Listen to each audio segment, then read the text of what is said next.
It was the bombshell news, wasn't it, just a few days ago when the Liverpool manager Jurgen Klopp announced he was to step down from his role at the end of the season. He was appointed back in 2015. His contract was due to run out in 2026, having signed it just a couple of years ago, this extension.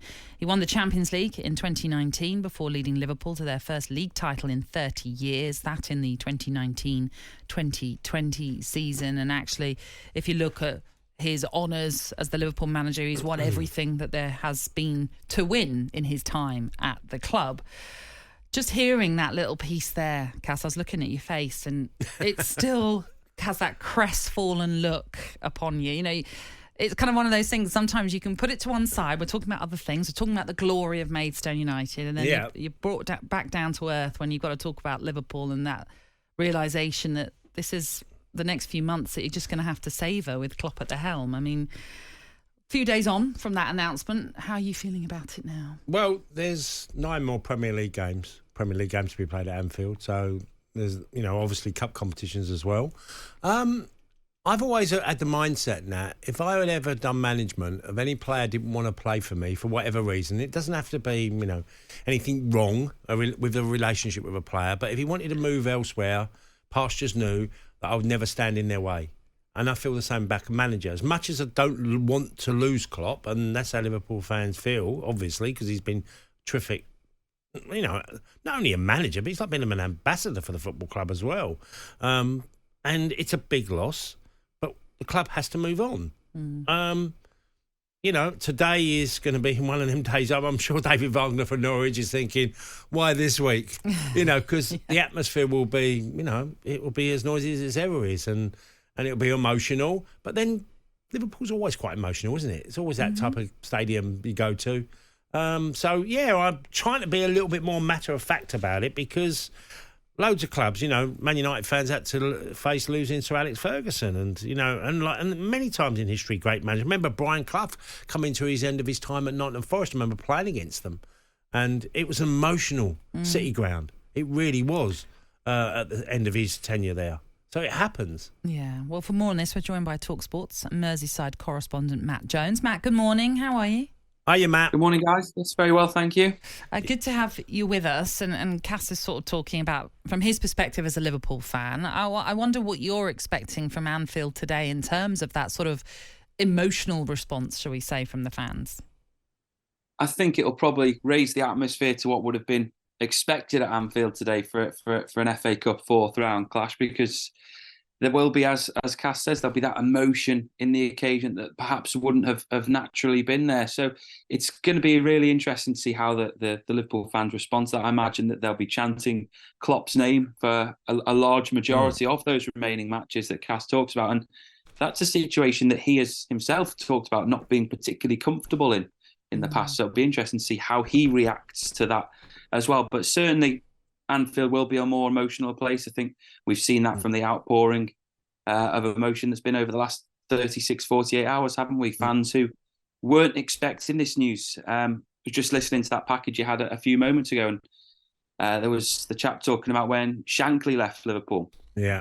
And I mean, I wasn't around then, but my understanding is that when Liverpool-based reporters went out onto the streets to ask Liverpool fans about Shankly leaving the club, people could not believe it. They genuinely thought that the guy was hoaxing them. Yeah. And I imagine that when they first watched this Klopp video or first saw the tweets coming through, they probably thought exactly the same. That that can't be true. That can't possibly be what's happening.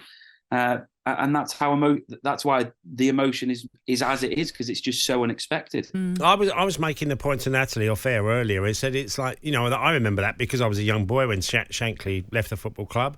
And I was saying it's so different now because these guys are really wealthy. Shankly left and I'm sure he was okay, but the super wealth that these type of managers have now, and it's not the reason why they're leaving. We're just seeing Xavi announce he's going to leave Barcelona at the end of the season, is that the pressure of the job and what it comes with, and you can be made super rich by being in that position. And I know that's not Jurgen Klopp's agenda, but it does give them a little bit of freedom to go, maybe other things in life are just as important than being a manager.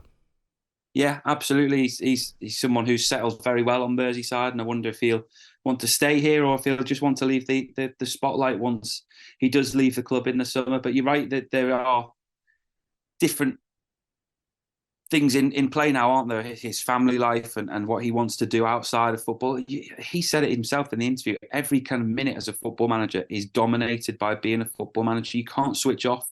As a player, you can maybe switch off for 2 or 3 weeks in the summer, but as a manager, you can't, because you're always looking at the next season, strengthening your squad. You're probably always having to field questions about, can I extend my contract? Can I go here? Can we sign this player? Another club's coming for him. Do we need him? So he never gets that chance to switch off. And you're right here that he will now be able to do that. He'll get to go away. And I think when he left Dortmund, he talked about wanting to take a 6, 7, 8 month break from the game, didn't he? And that never happened because Brendan Rodgers suddenly left Liverpool.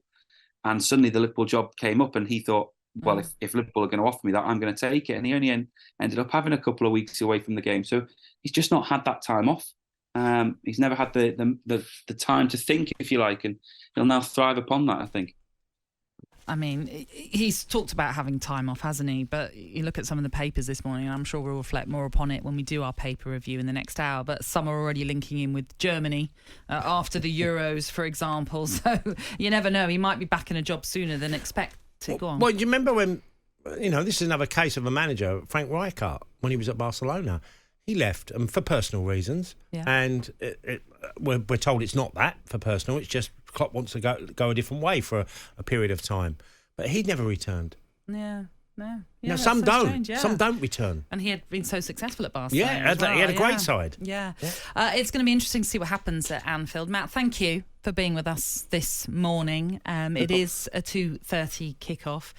Norwich, not the best travellers this season. They've only won 4 of their 15 away games in the Championship this season, conceding on average 2 goals per game on the road. So, not, as we've already just mentioned there, perhaps not even...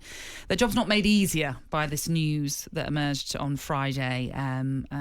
Just ramps it up a little bit, doesn't it, coming into this But it does for Norwich as well. Because absolutely. You're going there and the atmosphere will be, it'll be great at Anfield. Even if it's the sadness towards Klopp going, the Norwich players can feed off that because it'll be terrific there. It'll be sold out. They'll have a huge travelling fan base going to Anfield. Be a great day for them as well.